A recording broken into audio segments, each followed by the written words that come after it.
आइए, आज का टॉपिक है एडजस्टमेंट एंट्री। एडजस्टमेंट एंट्री तब यूज करने के लिए कहा जाता है क्वेश्चन, जब आपसे क्वेश्चन में कुछ कंडीशन लगा देते हैं, जैसे रिवोल्यूशन ऑफ एसेट्स और लायबिलिटीज का आपको नहीं शो करना। मतलब बैलेंस शीट में नॉर्मली हम नई वैल्यूज को दिखाते हैं जब पार्टनरशिप में कुछ भी चेंज आता है, पार्टनरशिप की रिटायरमेंट होती है, डेथ होती है, एडमिशन होता है या रेशियो में चेंज होता है, तो हम नई वैल्यूज को बैलेंस शीट में शो करते हैं। बट क्वेश्चन कंडीशन लगा देते हैं कि आपको रिवाइज वैल्यू जो है या नई वैल्यूज जो है उनको बैलेंस शीट में नहीं दिखाना। तो उस केस में आपको क्या करना पड़ता है, इस इफेक्ट को दिखाने के लिए एडजस्टमेंट एंट्री का सहारा लेना पड़ता है।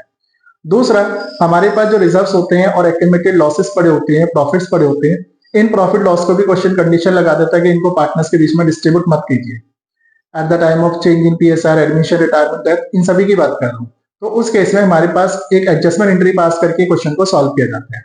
तो दोनों केसेस के रिस्पेक्ट में बात कर रहा हूं। सबसे पहले हम बात लेते हैं कि रिजर्व्स और एक्यूमुलेटेड प्रॉफिट्स अगर हमें दे रखे हैं, इसकी बात करें, रिजर्व्स एंड एक्यूमुलेटेड प्रॉफिट्स या फिर लॉसेस है, तो इस केस में एडजस्टमेंट एंट्री क्या पास होती है। दूसरा, अगर वो रिवैल्यूएशन और एसेट्स एंड लायबिलिटीज का चेंज को दिखाने से मना करता है, revaluation of assets and liabilities, इनको शो करने से मना कर रहे हैं, इसको डिस्ट्रीब्यूट करने से मना करता है, डिस्ट्रीब्यूट नहीं करना मना करता है, या वो कहता है जो वैल्यूज का चेंज है उस चेंज को शो नहीं करना, तो उन केसेस में आपको एडजस्टमेंट एंट्री अप्लाई करनी पड़ती है। एडजस्टमेंट एंट्री पूरी बुक्स ऑफ अकाउंट्स के अंदर दोनों ही केस में एक ही पास होती है। पहली हमारी एंट्री होती है gaining partners capital account debit to sacrificing partners capital account, यानी गेनिंग पार्टनर हमेशा सैक्रिफाइसिंग पार्टनर को कॉम्पनसेट करेगा अगर क्वेश्चन में कैपिटल एडजस्टमेंट की बात कर रखी होती है। बट ये सिर्फ आपके पास प्रॉफिट के केस के लिए बात होती है। अगर क्वेश्चन में क्या हो रहा है, प्रॉफिट हो रहा है, तभी ये एंट्री पास होगी। अगर आपके पास क्वेश्चन में लॉस हो रहा है तो उस केस में एंट्री आपके पास हो जाती है sacrificing partners capital account debit to gaining partners capital account. ये एंट्री तब पास होगी जब क्वेश्चन में क्या जा रहा होगा, लॉस आ रहा होगा। तो आपके पास पहले तो बेसिकली आपको यह समझना पड़ेगा कि हमारे पास जो एसेट्स और लायबिलिटीज का चेंज है उसको दिखाने से मना कर रहा है, या रिजर्व्स है उसको बांटने से मना कर रहा है, या लॉसेस है उनको बांटने से मना कर रहे हैं, तो उस केस में एंट्री या तो गेनिंग टू सैक्रिफाइसिंग होती है या सैक्रिफाइसिंग टू गेनिंग होती है, डिपेंड करता है क्वेश्चन में निकल कर है।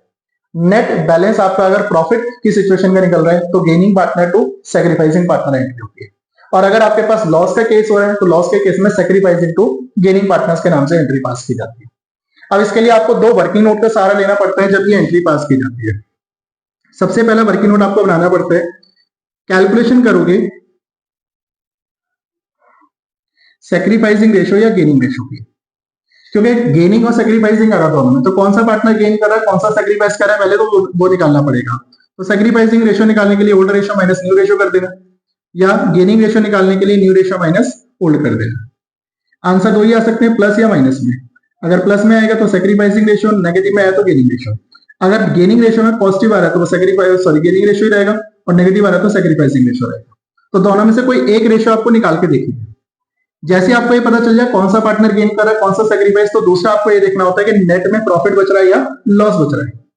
अगर मान लीजिए हमारे पास वर्किंग नोट नंबर 2 बनाते हैं, तो इसमें क्या करना पड़ेगा, कैलकुलेशन निकालनी पड़ेगी या करनी पड़ेगी, कैलकुलेशन ऑफ प्रॉफिट और लॉस, जिसको नॉर्मली नेट इफेक्ट बोलते हैं, कि नेट बेसिस में हमारे पास क्या बच रहा है, प्रॉफिट बच रहा है या लॉस बच रहा है।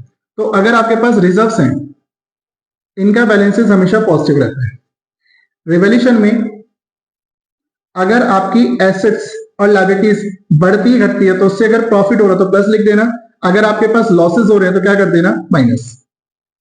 रिवैल्यूएशन में लॉस हो रहा है तो उसको क्या कर दोगे, माइनस कर दोगे। इसके अलावा रिजर्व्स के अलावा क्वेश्चन में एक्यूमुलेटेड प्रॉफिट्स हैं तो उनको प्लस कर देना। अगर एक्यूमुलेटेड लॉसेस हैं, बैलेंस शीट के अंदर आपके पास एसेट साइड में अगर P&L का बैलेंस दे रखा है उसकी बात कर रहे हैं तो उसको क्या कर देना, माइनस कर देना। और इसके अलावा कोई फिक्टिशियस एसेट दे रखी है, जैसे एडवर्टीजमेंट, सस्पेंस आपने सुना होगा, अगर ये दे रखा है तो इसको भी क्या कर देना, माइनस कर देना। नेट में देखना आपका आंसर क्या आ रहा है, पॉजिटिव आ रहा है या फिर नेगेटिव आ रहा है, इसे बोलते हैं नेट इफेक्ट। पॉजिटिव आ रहा है इसका मतलब प्रॉफिट है, नेगेटिव आ रहा है इसका मतलब लॉस है। अगर प्रॉफिट होगा तो एंट्री हो जाएगी gaining partners capital account debit to sacrificing partner, और अगर लॉस आ रहा है तो उस केस में sacrificing partner capital account debit to gaining partners capital account.